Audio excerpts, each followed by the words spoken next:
Assalamu alaikum, welcome to Times of Ummah. Today's first news update is coming from Iran, where Iranian chief nuclear negotiator has said Iran expects United States sanctions on oil, banks and other sectors and on most individuals and institutions to be lifted based on agreement reached so far at talks in Vienna. Dear viewers, after Iran faced harsh sanctions from United States, the both countries have come back to pave the way for United States to come back to Iranian nuclear deal from which Donald Trump was walked out in 2018. And especially Russia and European powers struggling to bring Iran and United States fully back into compliance with the 2015 nuclear deal. The Iranian Foreign Minister Abbas said sanctions on Iran's energy sector, which include oil and gas, on those on automotive industry, financial, banking and food sanctions, all should be lifted based on agreement reached so far. But he did not say under which mechanism sanctions would be lifted or refer to how Tehran would meet Washington's demands and return to its commitment under the deal. But he said we will negotiate until two sides' positions come closer and our demands are met. If they are met, there will be an agreement. If not, there will be naturally no agreement. The United States National Security Advisor said, "We have seen willingness of all sides, including the Iranian, to talk seriously about sanctions relief, restrictions and a pathway back into the JCPOA." Dear viewers, United States is seriously struggling to rejoin the JCPOA and stop Iran from acquiring nuclear weapons. And when Biden joined the office, he said, "We will rejoin Iran nuclear deal if Iran comes with full compliance." The talks began in Vienna with Iran, Russia, China, France and United Kingdoms and Germany, the remaining signatories to the deal, meeting in the basement of a luxury hotel and the United States representative from another hotel across the street. Iran has refused to hold direct meeting with United States officials. Senior diplomats from France,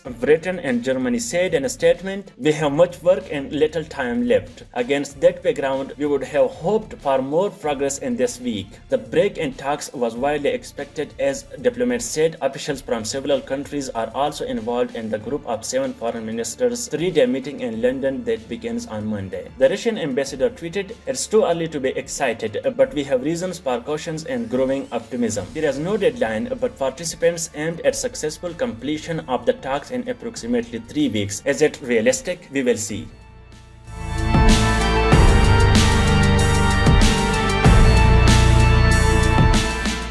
Today's second news update is coming from Russia, where Russia has blacklisted 8 officials from European Union countries, stopping them from entering to Russia in the retaliation for sanctions imposed on Russian citizens by the bloc. The ministry said in a statement, "The European Union continues to pursue its policy of illegitimate, unilateral restrictive measures against Russian citizens and organizations." It accused the bloc of openly and directly undermining the independence of Russia's domestic and foreign policy. He added, "All our proposal for settling problems between Russia and the European Union through a direct professional dialogues have been consistently ignored or rejected."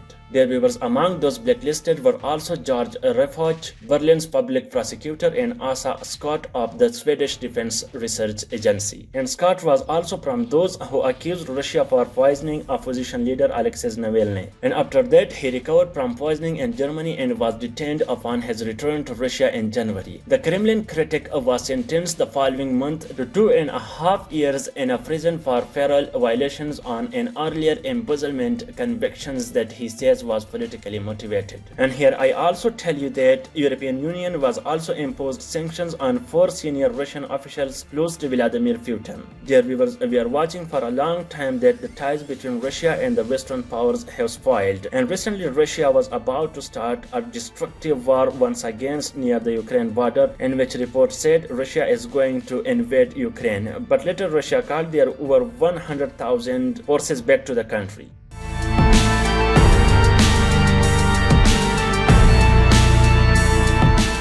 Today's third news update is coming from India, where India has recorded its highest deaths from coronavirus, and the number of deaths crossed 3,689 in just 24 hours, which have broke all world records once again in the last 24 hours. India recorded 392,000 new coronavirus infections, and the total number surged to 19.5 million. And you should also know that India has become the world's first country that recorded over 400,000 cases in just a single day. And for now, India facing its most serious challenge of healthcare systems and shortage of oxygen and beds in hospitals. Dear viewers, the number of deaths and new cases in India which government data shows are not correct, because all reports of news outlets saying the deaths are recorded more than its third times. And the New Delhi High Court said water has gone above the head. Enough is enough. It added it would start punishing government officials if supplies of oxygen allocated to hospitals were not delivered. The Germany's ambassador to India said, "We are here because